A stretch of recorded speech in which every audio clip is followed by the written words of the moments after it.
हिंदू धर्म में कृष्ण जन्माष्टमी का विशेष महत्व है। हिंदू पंचांग के अनुसार भाद्रपद मास के कृष्ण पक्ष की अष्टमी तिथि के साथ रोहिणी नक्षत्र में भगवान श्री कृष्ण का जन्म हुआ था। इसीलिए श्री कृष्ण जन्माष्टमी का त्योहार भगवान कृष्ण के जन्म दिवस के रूप में मनाया जाता है। इस दिन भगवान कृष्ण के बाल रूप को झूले में झुलाया जाता है। श्री कृष्ण जन्माष्टमी के 6 दिन बाद लड्डू गोपाल की छठी मनाई जाती है। छठी के दिन लड्डू गोपाल की विधि पूर्वक पूजा की जाती है। उन्हें स्नान आदि करा के साफ वस्त्र पहनाए जाते हैं और उन्हें माखन मिश्री का भोग लगाया जाता है। इस दिन लड्डू गोपाल का नामकरण भी किया जाता है। कहते हैं श्री कृष्ण को कई नामों से जाना जाता है।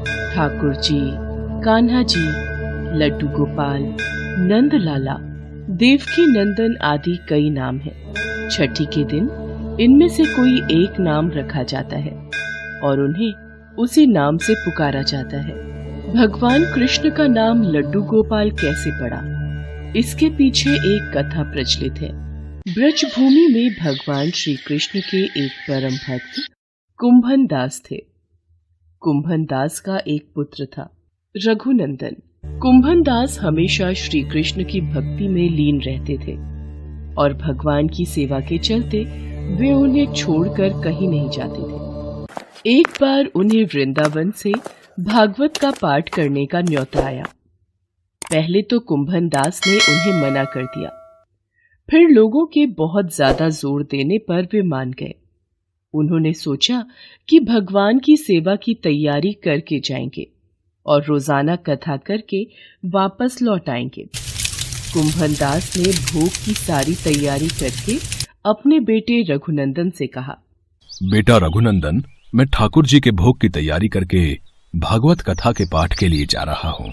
तुम मेरे पीछे से ठाकुर जी को याद से प्रसाद का भोग लगा देना, भूल मत जाना। ठीक है पिताजी, आप निश्चिंत होकर जाओ, मैं याद से ठाकुर जी को भोग लगा दूंगा। रघुनंदन ने भोजन की थाली ठाकुर जी के आगे रखी और उनसे भोग लगाने का आग्रह किया। ठाकुर जी, ये रही आपकी भोजन की थाली, अब जल्दी जल्दी आप भोजन कर लो, फिर मैं भी खा लूंगा।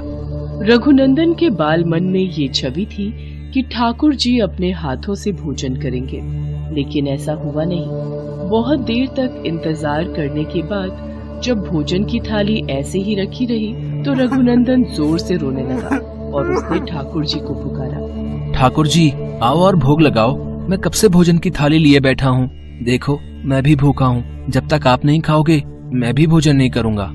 बहुत देर तक रघुनंदन भूखा प्यासा ठाकुर जी की मूर्ति के पास ही बैठा रहा। रघुनंदन की करुण पुकार सुनकर ठाकुर जी को आना ही पड़ा और वे एक छोटे से बालक का रूप बनाकर भोजन करने बैठ गए। तब रघुनंदन ने भी खुशी खुशी भोजन किया। कुंभन दास ने घर आकर रघुनंदन से प्रसाद मांगा।